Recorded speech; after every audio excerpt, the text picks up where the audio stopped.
Bueno, vamos a ver cómo utilizar el factor R cuadrado, pero antes de ello quería recapitular acerca de lo que hicimos anteriormente.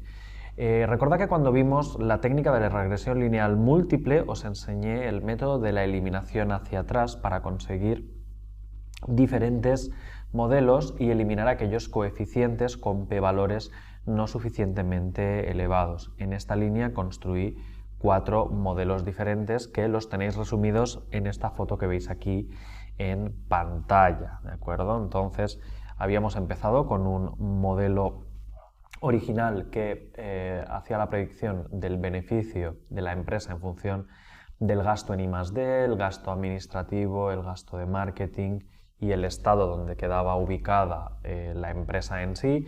Luego eliminé la variable por un lado de estado y pasamos al que tenéis a la derecha. Luego concluimos que el gasto en administración tampoco no era muy significativamente relevante, tenía un p-valor muy elevado y por tanto pasamos al tercer modelo que veis aquí abajo y concluimos al final del ejercicio que lo mejor era una regresión lineal simple donde se predecía el beneficio únicamente en función del gasto en I+D, ¿de acuerdo? Una única variable independiente y un único variable dependiente que se predecía. Por tanto, el resto de variables desaparecieron. Sin embargo, ya hablamos en aquel momento en que, es que la última que hemos eliminado, el gasto de marketing, la hemos eliminado por bien poco. En este sentido, el p-valor asociado al coeficiente, a la probabilidad que el coeficiente no fuera 0, era realmente en la línea, en el borde, ¿no? En el filo de la navaja, en ese 0,05 de nivel de significación que marcaba la pertenencia o no en el modelo. Por tanto, estando tan al borde del abismo, ese p-valor tampoco era tan grande como para rechazarlo, y de hecho nos quedamos con la idea de, vale, lo vamos a rechazar de momento porque usando el algoritmo estricto tenía un nivel de significación superior al establecido, el 0,05, pero dado que estaba en torno al umbral nos dejaba con un poco mal sabor de boca, ¿no? De que, ¿qué hubiera ocurrido si no hubiéramos excluido dicha variable del modelo?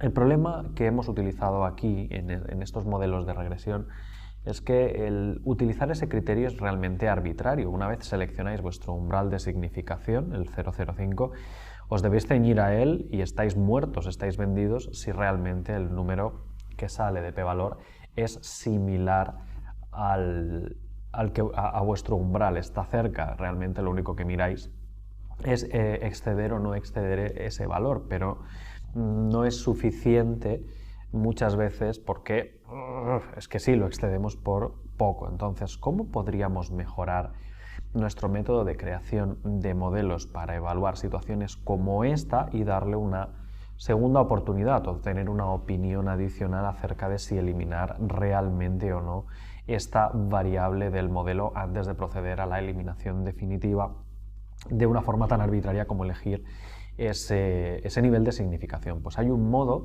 y es el que vamos a ver, y de hecho hemos hablado en la parte de teoría, que es utilizar alguna información adicional del modelo. Vámonos al primero de los modelos. El primero que elaboramos está arriba a la izquierda y fijaros que tenemos información del modelo como podrían ser los coeficientes del mismo, el error estándar, el estadístico t y en este caso el p-valor, de los que hemos hablado ya de forma bastante extendida durante el curso. La segunda parte del informe que nos devuelve tanto R como Python la tenéis aquí abajo, y es que si os fijáis aparecen estadísticas globales del modelo. En particular aparece el R cuadrado múltiple o el R cuadrado ajustado. Recordad que nos servía para ver que también se ajustaba el modelo a nuestros datos. Entonces, tanto el R cuadrado como el R cuadrado ajustado son los dos que vamos a trabajar en esta clase. Vamos a hablar de ellos y vamos a ver cómo dar un enfoque mayor que no solamente elegir ese método de eliminación basándonos en el p-valor tan arbitrario, ¿no? Entonces ya hablamos en su momento del R cuadrado y el R cuadrado ajustado en la sección de teoría, pero por si acaso decidisteis saltaros esa sección porque no os interesan las fórmulas o no os interesan las matemáticas, resumamos aquí brevemente lo mínimo que tenéis que saber, y es que el R cuadrado que tenéis aquí, lo que el algoritmo llama R cuadrado múltiple, básicamente es una característica o un parámetro que nos informa acerca de la bondad de ajuste del modelo a nuestros datos, cómo el modelo realmente sirve para ajustar los datos, ¿de acuerdo? Cómo se ha ajustado el modelo. Y el R cuadrado realmente nunca puede llegar a ser mayor que 1, tampoco en el caso del R cuadrado ajustado. El valor más grande que puede tomar es 1. Fijaros que el R cuadrado múltiple 0,95, 0,8, 0,95, 0,7, 0,95, 0,5, 0,94, 6,5. Entonces fijaros que todos, incluso los que llama R cuadrado ajustado, el propio modelo, podéis observar que siempre se encuentra cercano a 1. De hecho, cuanto más cerca de 1 está, mejor es nuestro modelo. Sin embargo, el R cuadrado está sesgado, de modo que en general, cuantas más variables añadís al modelo, mejor es el factor R cuadrado múltiple. Fijaros que el modelo, cuando solo tenéis una variable independiente, tiene un R cuadrado de 0,9465, cuando tienen dos variables independientes 0,9505, con tres variables independientes 0,9507 y con 4 0,9508. Por tanto, a mayor número de variables independientes, mayor es su factor R cuadrado, y entonces decimos que en este caso es un estimador que está sesgado. Por propia construcción, el método de mínimos cuadrados que conocéis no permite que el R cuadrado disminuya en ningún caso cuantas más variables añadís, sino que realmente cada vez tenéis una predicción bastante más acertada y mejor. Básicamente lo que queremos decir es que mientras sigáis añadiendo variables, R cuadrado siempre va a crecer, y aquí lo podéis observar desde en el proceso que os he ido diciendo, que básicamente cuantas más variables tenéis, mayor es el R cuadrado. Entonces el R cuadrado no es un estimador demasiado bueno de la bondad de ajuste si el número de variables entre los modelos es diferente. Entonces ahí es donde entra en juego no el R cuadrado, sino el R cuadrado ajustado, que corrige ese exceso de información que aportan las nuevas variables, penalizando por el hecho de que cada nueva variable hace disminuir un poquito. Entonces ahora es un tira y afloja de decidir, vale, no por añadir más variables obtendré mayor calidad en la información, y de hecho podéis ver que en este caso los valores de R cuadrado ajustado no siguen ese mismo sesgo que tenía el R cuadrado múltiple, que por ejemplo este R cuadrado ajustado es 0,9452, esto es 0,9475, 0,9483 y 0,9454. En este caso el R cuadrado ajustado es similar, utiliza de nuevo el R cuadrado, pero tiene un factor de penalización, de modo que a pesar de que el R cuadrado seguiría creciendo por ir añadiendo más variables, cuantas más variables añadís, más penaliza, de modo que ahora el tira y afloja es diferente. Por añadir más variables sí que crece el R cuadrado, pero también queda penalizado, de modo que por ese pequeño factor que reducimos hay dos efectos luchando de lados diferentes. Uno por mejorar la bondad de ajuste del modelo y el otro penalizando por el hecho de tener más variables formando parte del mismo. Entonces, si ahora añadimos el término de R cuadrado ajustado a la idea original de elegir cuál es el mejor modelo, fijaros que una vez que hemos excluido el gasto de administración por un lado y de estado en el que se ubicaba la empresa, que claramente debían ser eliminados por el p-valor excesivo que teníamos, nos encontramos en la situación que tenemos los dos modelos a izquierda y a derecha de la zona inferior.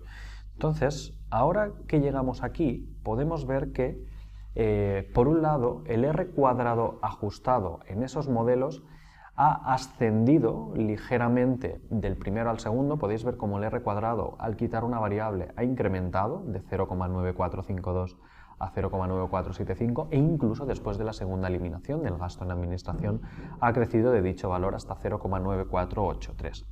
Entonces esto significa que realmente no solo había que eliminar esas variables por tener un p-valor elevado, es decir, que la probabilidad que el coeficiente del modelo fuera cero era realmente grande, sino que además no aportaban nada a la explicación del modelo, a la linealidad del mismo, de modo que no solo hemos simplificado, sino que además hemos obtenido un beneficio porque esas dos variables no explicaban para nada la predicción de la variable dependiente. De modo que esta combinación de eliminar esas dos variables ha sido un paso a favor de la predicción del mismo. Entonces, hemos mejorado en estas dos fases y nos hemos colocado aquí abajo en estos dos modelos.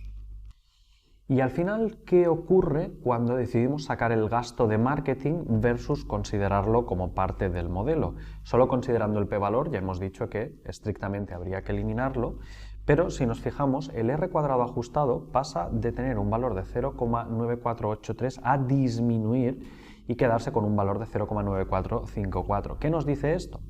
El r cuadrado ajustado ha bajado considerablemente. En este caso subió con la eliminación de las dos primeras variables, pero disminuyó aproximadamente un 0,03 con respecto a eliminar la tercera, el gasto de marketing. Eso significa que este modelo en realidad es peor que el anterior, ¿de acuerdo? Este explicaba la linealidad de forma significativamente superior a cómo lo puede hacer el último, ¿de acuerdo? Entonces el último modelo se ha ajustado para explicar la varianza de los beneficios solo en función del gasto de I+D, con un resultado peor a explicar esa variación de ganancias teniendo en cuenta el gasto de I+D y el gasto de marketing. Entonces, hemos excluido una variable de acuerdo con la regla de eliminación hacia atrás, de forma totalmente correcta, pero desde un punto de vista de la estadística, esa eliminación no debería haberse llevado a cabo porque la explicación de la linealidad del modelo ha empeorado aproximadamente en un 0,3%. Entonces, el modelo que mejor funciona no es el último, no es el modelo de regresión lineal simple, sino es el múltiple, teniendo como variables predictoras el gasto en I+D y el gasto de marketing. Y el truco está, evidentemente, en utilizar toda la información estadística subyacente que nos devuelve tanto R como Python. Entonces, uno no tiene que hacer una eliminación hacia atrás a lo bestia o cualquier otro método que está utilizando sin tener en cuenta no las reglas estrictas de esos algoritmos, sino también aportando algo de información del punto de la estadística. Y en este caso, el R cuadrado ajustado ha sido el factor que nos ha ayudado a decidir el mejor modelo. Por tanto, tan pronto como veáis que vais reduciendo variables en una eliminación hacia atrás y observáis una caída en el R cuadrado ajustado, sospechad, porque lo más probable es que tengáis que parar, no dejad de eliminar variables y realmente ya teníais un modelo la mar de correcto, o al menos el que mejor se ajustaba para combinar la explicación de la linealidad de los datos y hacer la predicción del mismo. ¿Cuál es la desventaja de excluir una determinada variable o incluirla en el modelo? No solo va explicada en función de los p-valores, sino que además el R cuadrado ajustado es el indicador que debéis consultar para estar seguros. Entonces, esto es todo por hoy y realmente se aplica muchísimo y el factor R cuadrado ajustado lo tenéis que tener en cuenta a la hora de comparar modelos, no solo en el caso de regresión, como hemos visto aquí, sino realmente en muchos de los algoritmos que iréis viendo conmigo a lo largo de este curso de Machine Learning.